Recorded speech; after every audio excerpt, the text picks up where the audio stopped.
Hi, everybody. Welcome to another edition of Flex and Reflect Sunday Sit Down. This is a weekly segment where I answer all the questions that have come through to me through the week around health, fitness, wellness, mindset, general success, general success principles. So I'm at 25. I doubt that I'll get through all of them. I like to try and keep it around that 10 to 15 minute mark. So we'll get through as many as we can. All right, first question. What are some underrated foods that can boost overall health and why? Okay, so I get asked like a variation of this question from time to time, and I think people are kind of looking for a magic pill. Like, yes, there's this rare berry that only comes from the southeast part of the Amazon jungle, and it's only been touched by human hands once by the time it gets to you.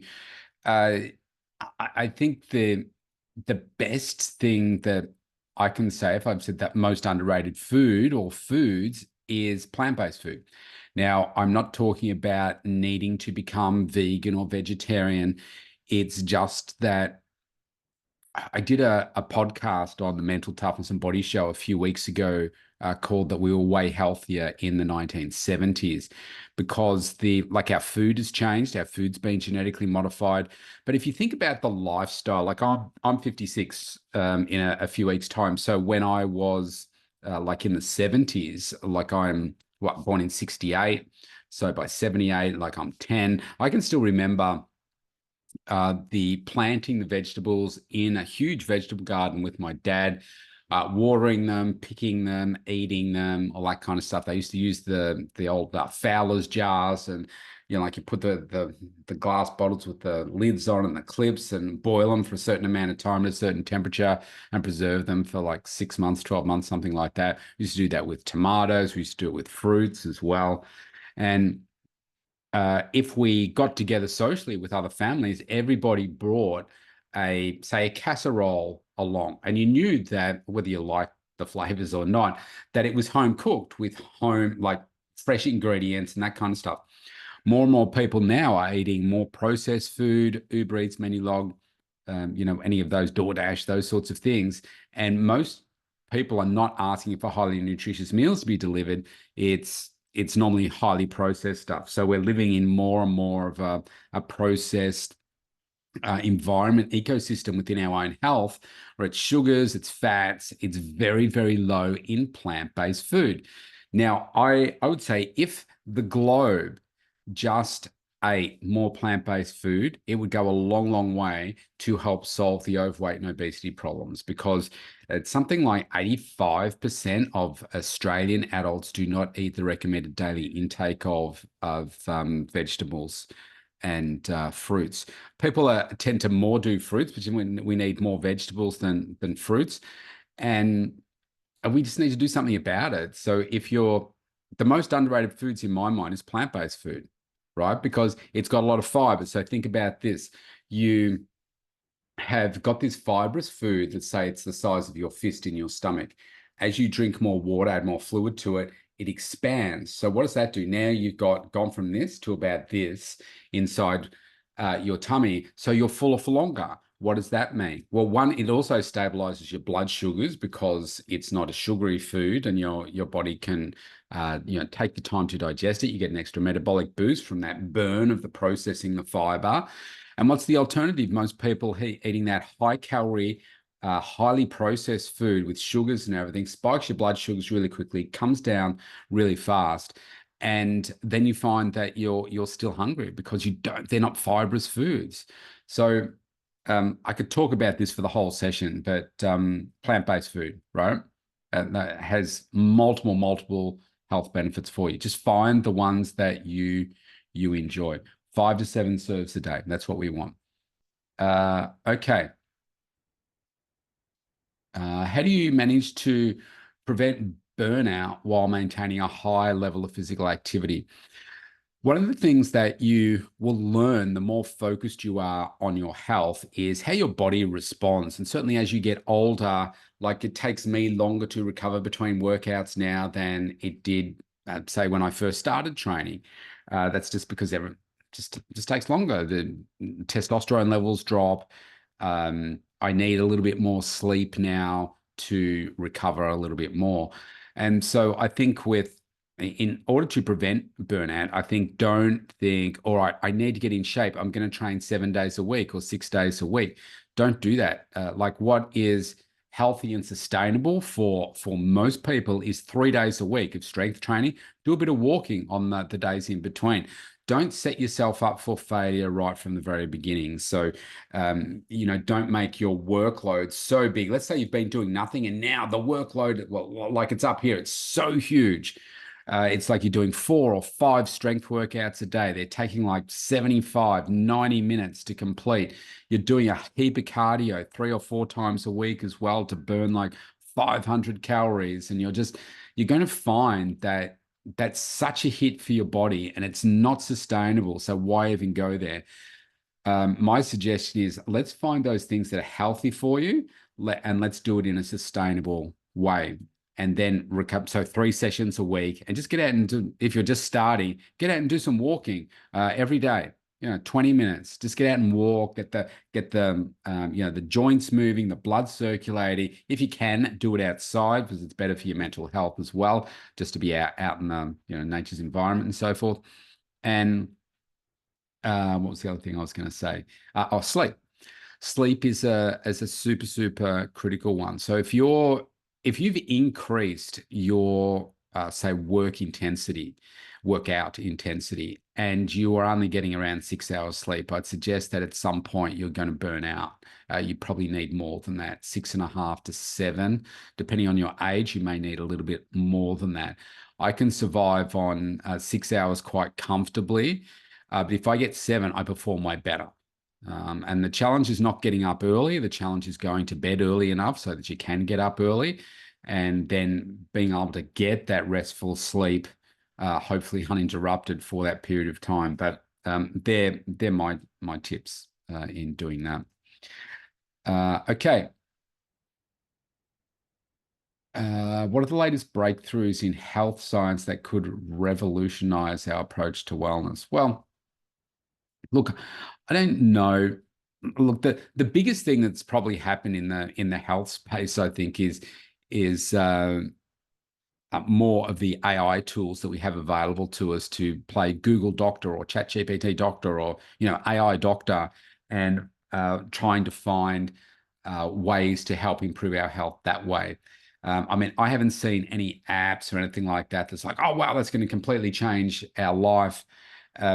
I mean, I've got an iPhone, and they're quite often they're adding different things to the health app in there. I also have a smartwatch. They're often adding different things in there. The biggest changes I've seen are to do around mental health, and like twice a day, I think you have to set it up, but twice a day it will ask me, how are you feeling right now? And then you can go in and you could rate, or select the different things that are why you're rating yourself the way that you are. So I think that can be useful. Also useful for Apple to see what's going on in the world, like how many people are feeling depressed, or what are the main drives for people, and then they can build apps and stuff around that. They're always doing new studies on cancer and different drugs and all that kind of thing. Honestly, I'm not really seeing anything that is completely changing. What I would like to see more of a focus on is people to just, like I was saying before, just live those healthy, sustainable lifestyles. All the research that I see coming out across, whether it's the Wall Street Journal, Forbes, or other things that come into my inbox, it's all relating to just the things that we've known for decades, that movement, strength training, eating highly nutritious foods, getting movement in place are all catalysts for making us healthier and to keep away the overweight and obesity related illnesses, but also things like dementia, and type 2 diabetes, and heart disease, all of those things. So I think if you're looking for a breakthrough in science, you're probably focusing in the wrong area. and you should be just focusing on how do I get all the basic things, the simple things that I can control every single day. I know that there are people that are waiting for what's that? There's been a lot of talk around the injectable weight loss drugs and so forth, and them having success. Like the biggest thing that I've seen take off in the last 10 years is like gastric sleeves and things like that, because people are not wanting to wait, not necessarily wanting to adopt a healthy lifestyle. They just want to get the weight off, and then hopefully something changes so that they can then go on and live that healthy life. But I see a lot of failure in that space as well. So, our DNA is not going to change that much, where we will still need to do all the things that we need to do every day. We need to eat every day. We need to sleep every day. We need to drink water every day. We need to eat highly nutritious foods every single day. Don't look for a simple way out. You've got to do the hard work to give the energy, the life, the body and health success that you want. Okay. How can someone create a balanced diet plan that fits their unique lifestyle and health goals? Okay, well, it's a pretty general question.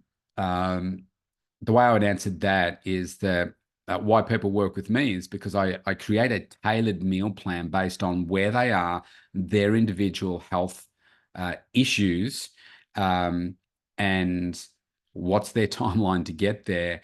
And then we kind of work out what's the gap, what are they doing right now, and then how do we then progress them. So for instance, if I've got a client that wants to lose over 70 kilos of fat and they're in their mid-30s and their whole life they've been overweight, for instance, and they're at the heaviest they've ever been, then that is probably 2 decades of work to undo, to reprogram them, recondition them. I can give them a plan and say, bang, you need to do this, do all of these things, do them every day, and you're going to get there. Not everybody's capable of doing that, because otherwise they probably would have done it by now. So it's about what's a step that they can do, or 1 or 2 steps that they can do right now to help progress them. And then how do we do that? For how long do we do that for before we add in that next step? Some people can do it all. Most people can't sustainably. So this is why having that tailored approach and that accountability, so that we can make sure that you are winning at each point. Otherwise, it just becomes one more thing that you're going to do.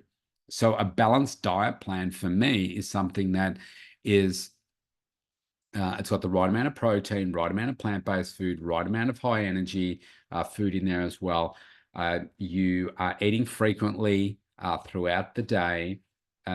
You are making sure you're consuming enough water, taking any necessary supplements to help provide you some insurance and fill the gaps, not overdoing it in that space, making sure that you get the plenty of sleep, and just doing it on a consistent basis. Because if you make it like too specific, or too hard, I should say, then you'll do it for about 12 weeks, maybe even less, and then you just stop. So when you say unique lifestyle, again, like I have clients that work night shift, for instance. So it's about rejigging the order of the foods that they eat. And often people that are on night shift, like nurses, for instance, they may only get one break, or depending on what's going on, like if somebody's dying, they're jumping on their chest doing CPR, then they can't say, hang on a second, I've got to go have my food now, because it's time to do that.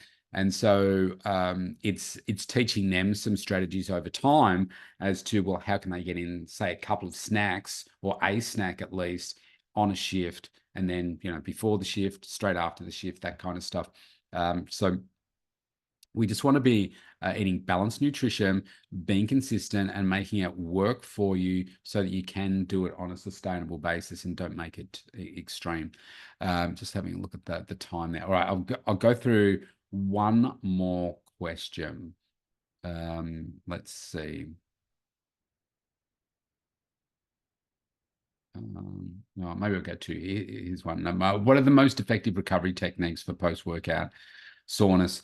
One of the things that I do is, as I am resting between each set, I make sure that I'm warming up properly.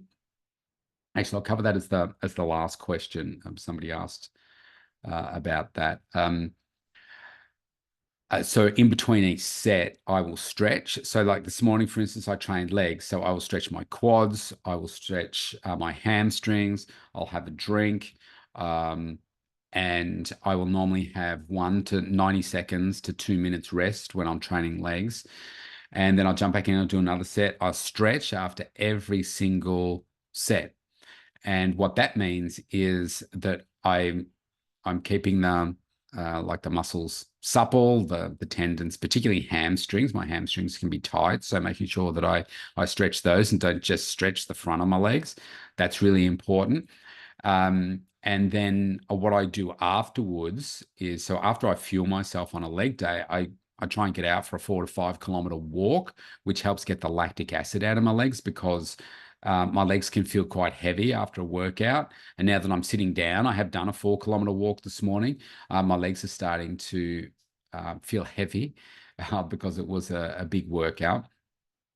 And making sure that another important part of recovery is fueling yourself. So making sure that I take in some whey protein, 100% whey protein immediately before the workout and immediately after the workout, just mixed with like some Gatorade, Powerade, Staminade, something like that.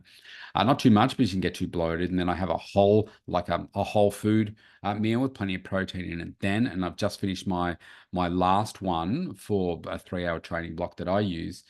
And now I will have my next meal will be lunch in about 3 hours time. So fueling is really important, and then rest as well. Like a lot of the inflammation and stress that we put our bodies through, we only recover from that through deep sleep. So that's the last one. Okay. So actually, it's the next question that is, can you share some advanced workout techniques that can help break through fitness plateaus? This relates to the last question as well. So this is to do with warm-ups. Now, I changed this, maybe about 4 or 5 years ago now. And what I would do, I would get into the gym and I'd maybe do 4 or 5 sets, including say 2 warm-up sets with lighter weights, and then I just build it.